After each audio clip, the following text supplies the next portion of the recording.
So, it's a very, there's a very thin line. One has to realize what it could mean when somebody is entering your space. So some people will say, I just don't like anybody touching me. So fair enough, nobody will touch them. But what if a mother wants to hug? Or what if a friend just wants to pat your back? Or what if the teacher wants to ruffle your hair or say that good job done? So touch is a very natural way of communicating also. So one body boundary, what I understand means is allow yourself to decide who can touch you, when they can touch you, how much they can touch you. So that is what is important. So that also will happen on an everyday basis. It's not a one time learning.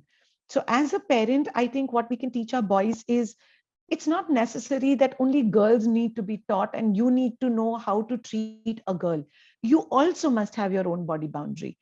Just because you're a boy, people can't just push you around and be physical with you. You can tell them no, that don't touch me. you know um, Sometimes we parents tend to say, oh, boys are like that, so be okay about it. You don't know why your child is saying certain things to you. You don't know what the history is. So inquire what is happening. Listen to your child when they say, I'm not okay with this person touching me.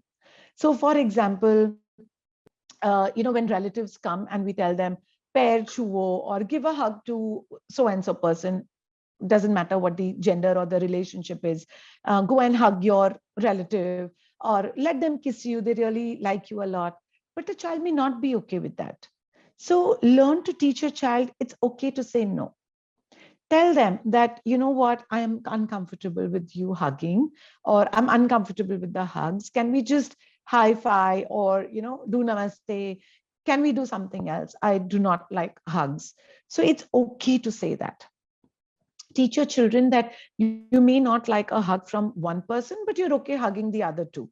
So the child has to learn to figure the boundary is not a solid line for everybody. It could be different for different people. It could be a generic line also for everybody. It could be very strong that you just wouldn't allow it, or it could be flexible that it's okay at certain times. So teach them that when you decide who can touch you, when can they touch you, because you are the boss of your body, right? So I think this will translate into many different scenarios, into many different things for a child. And it will 100% save them from any kind of abuse because they know how to say no.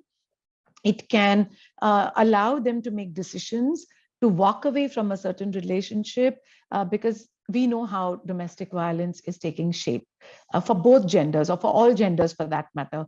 So we can teach our children to say no, to walk away from these kind of toxic people, to learn to deal with them. So body boundary, basically, we first need to understand that it's very fluid. It can mean different things for different people. And just because you have a certain body boundary, it does not mean your children should have that.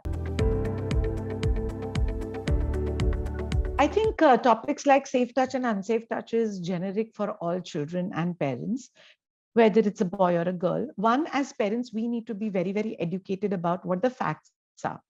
Um, Safe touch is not only for the girls, as we think that only girls are sexually abused or mistreated, or abused is the word I would like to go with. So it also happens with boys. I have had so many clients who come in, or even friends for that matter, and colleagues who have shared their stories with me that, even we were touched. We didn't understand what this is. It was the boy thing to do sometimes.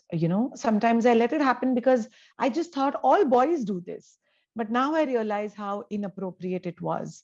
So you need to teach your child the basics of, one, the body boundary, as we were talking about, the right to say no, understand the difference between a safe touch and the unsafe touch. A hug can be safe as well as unsafe. Sitting next to somebody can be safe as well as unsafe. A shake hand can be safe or an unsafe.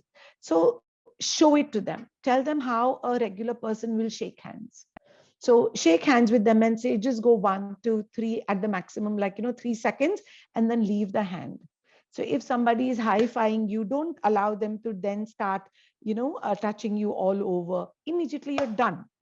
So these are the ways to teach them that what a normal high five could be, or what a normal friend who's sitting next to you may nudge you a little, may, touch you a little, but what can translate into an inappropriate touch or an unsafe touch. So hug them as parents, hug your children for them to know what a safe hug can feel like and what an unsafe, they will immediately know the difference when it is not appropriate, because they have known what an appropriate touch feels like. So all these ways of teaching safe and unsafe touch is important. Let them know what to do if somebody touches them inappropriately. Tell them how to say no. Don't just, tell them yes, but also show it to them how to say no. Because very interestingly, there's a video on YouTube also that I have taken from my workshop, when we told the girls, that time it was a session for the girls. So when we told the girls to say no, depending on their personality, they said no. Somebody said very softly, please don't touch me. I said, nobody's going to believe you. Be more powerful. Let them know you mean it. And we had to train them. We had to do so many takes so that they are okay with even having an assertive voice, that, okay, don't touch me. So that is what you have to train your children sometimes, how to say no, and where can you do that. So teaching safe and unsafe touch is equally important for girls and boys, especially the boys, because they think it just happens, it's nothing to worry about, or they think it just doesn't happen to boys. So just like you would teach a girl, teach a boy too.